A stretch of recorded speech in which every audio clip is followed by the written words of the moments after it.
Muchas gracias, Carmen, y gracias a todos por estar aquí hoy, esta tarde. Y muchas gracias en particular por acompañarnos en este mes de mayo, durante el cual, como ya se mencionó, conmemoramos el 130 aniversario de la muerte del apóstol José Martí. Puede hablarse y escribirse mucho de José Martí, como ya hemos visto, su vida y su obra. Casi todo tema martiano se ha estudiado y discutido con mayor o menor enfoque o rigor desde que el apóstol murió en Dos Ríos aquel 19 de mayo de 1895. Sin embargo, el estudio de José Martí como proponente del gobierno civil contra el caudillismo y el militarismo también merece un análisis contemporáneo dentro del marco de la conferencia de hoy, Martí contra el totalitarismo. Para aproximarnos al papel de Martí como promotor del antitotalitarismo y, por ende, del civilismo para Cuba, podemos analizar un documento del cual una frase en particular se encuentra entre las más célebres de Martí, que ya ha sido mencionado hoy. A su vez, el tema merece repasar hechos de aquella república que reflejan el dilema sobre el cual Martí advirtió. Desde su exilio en Nueva York, Martí le escribió una carta al generalísimo Máximo Gómez con fecha de lunes 20 de octubre de 1884. Comenzó diciéndole a Gómez que la escribía tras reunirse con él en su casa en la mañana del sábado anterior, o sea, el 18 de octubre. Entre líneas se da a entender que hubo una discusión entre ambos. Martí describió esta discusión como, y cito, un importuno arranque de Gómez y, de nuevo una curiosa conversación que provocó a propósito de él el general Maceo, en la que quiso, y dice, locura mayor, darme a entender que debíamos considerar la guerra de Cuba como una propiedad exclusiva, cierro cita de Gómez, y abro de nuevo, en la que nadie puede poner pensamiento ni obra sin cometer profanación, y la cual ha de dejarse sin se la quiere ayudar servil y ciegamente en sus manos. Y ahí cierro cita de nuevo. Martí reaccionó al incidente en el que Gómez planteaba la supremacía militar a la cívica y política con, de nuevo la cita, asombro y disgusto. Cierro cita. Respondió claramente, enfatizando que, cito, la patria no es de nadie, y si es de alguien, será, y esto solo en espíritu, de quien la sirva con mayor desprendimiento e inteligencia. Cierro cita. En su carta, Martí le explica a Gómez que tomó unos días para expresarle su punto de vista, el cual resumió al describirlo como su, abro cita, determinación de no contribuir en un ápice por amor ciego a una idea en que me está yendo la vida, a traer a mi tierra a un régimen de despotismo personal, que sería más vergonzoso y funesto que el despotismo político que ahora soporta, y más grave y difícil de desarraigar, porque vendría excusado por algunas virtudes, establecido por la idea encarnada en él y legitimado por el triunfo. Y ahí de nuevo cierro cita. Enseguida Martí declaró su célebre frase lapidaria: un pueblo no se funda, general, como se manda un campamento. Martí estableció dos caminos posibles para Cuba al reclamarle a Gómez, al escribirle. Y ahí un nuevo párrafo. ¿Qué garantías puede haber de que las libertades públicas, único objeto digno de lanzar un país a la lucha, sean mejor respetadas mañana? ¿Qué somos, general? ¿Los servidores heroicos y modestos de una idea que nos calienta el corazón? ¿Los amigos leales de un pueblo en desventura? ¿O los caudillos valientes y afortunados que con el látigo en la mano y la espuela en el tacón se disponen a llevar la guerra a un pueblo para enseñorearse después de él? La fama que ganaron ustedes en una empresa, la fama de valor, lealtad y prudencia, van a perderla en otra. Si la guerra es posible y los nobles y legítimos prestigios que vienen de ella es porque antes existe trabajado con mucho dolor el espíritu que la reclama y hace necesaria.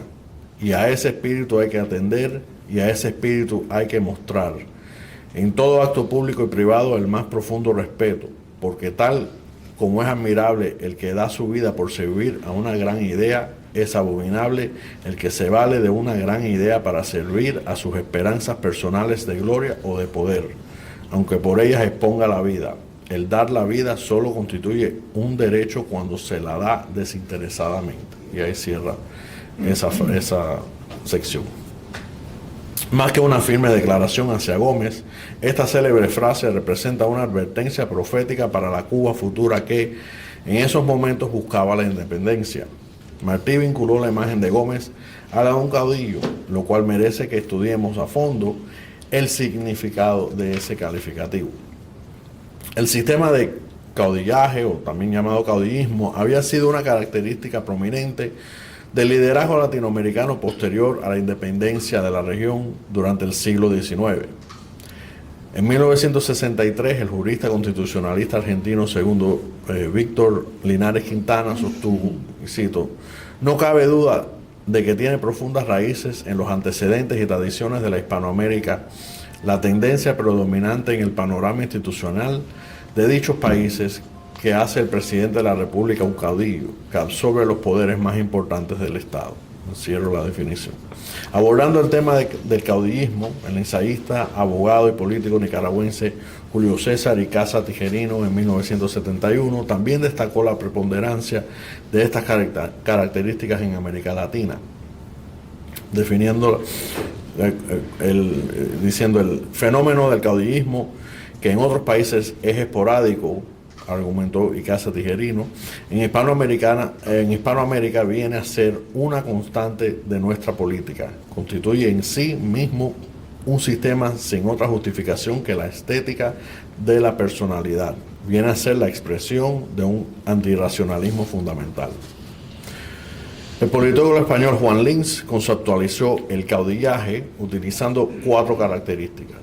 Primero, la aparición repetida de conjuntos armados patrón-cliente, cimentados por lazos personales de dominio y sumisión y por un deseo común de obtener riqueza por la fuerza de las armas. 2, la falta de medios institucionalizados para la sucesión en los cargos. 3, el uso de la violencia en la competencia política. Y 4, los repetidos fracasos de los líderes en ejercicio para garantizar sus mandatos como caciques. El caciquismo fue otra característica importante en las primeras décadas de la República Cubana. Al igual que el caudillaje y el caudillismo, el caciquismo pone su énfasis en una figura política. El término proviene de la palabra cacique, un término tomado de la palabra de la tribu taína para jefe. El sociólogo y etnógrafo cubano Fernando Ortiz explicó que cuando evocamos a una figura tribal o bárbara del caudillejo político lo llamamos cacique, como el gobernante taíno, y caciquismo para referirse a su régimen personal y autoritario. Uno de los mitos fundacionales de Cuba cuenta la historia de Atuey, jefe de los taínos y el cacique más famoso de Cuba, que eligió ser quemado en la hoguera por los conquistadores españoles en lugar de vivir bajo su dominio. Aplicando el término a la política latinoamericana del siglo XX, Kate Ferris en 2012 se refirió al caciquismo como la práctica de negociar el poder y el privilegio entre el centro político y la localidad a través de redes clientelares mediadas por caciques, jefes locales, perdurada a lo largo del sexenio revolucionario y hasta bien entrado el siglo XX en España. Demostrando la relación entre el caciquismo y el caudillaje o caudillismo, Lins, de nuevo, afirmó: en la periferia del mundo occidental moderno, particularmente en América Latina, después de la independencia, bajo constituciones formalmente democráticas, surgieron formas de gobierno personal no estrictamente tradicionales. El caudillismo y el dominio oligárquico de los notables, terratenientes y políticos locales, a veces en alianza con un centro más moderno, un sistema conocido como caciquismo. También es importante señalar que en términos políticos, los caudillos ejercían el control del partido nacional y provincial, mientras que los caciques operaban como jefes de partido que generalmente operaban desde sus respectivos municipios o barrios.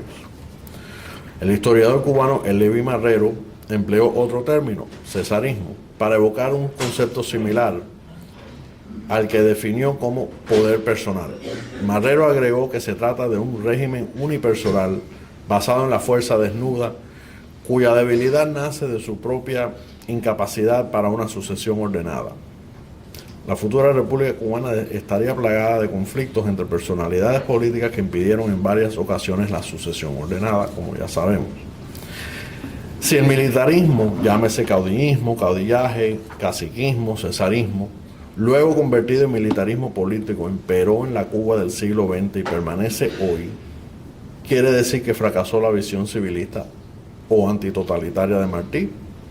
La República Cubana siempre buscó romper sus ataduras militaristas en favor de una Cuba civilista basada en el orden constitucional y democrático.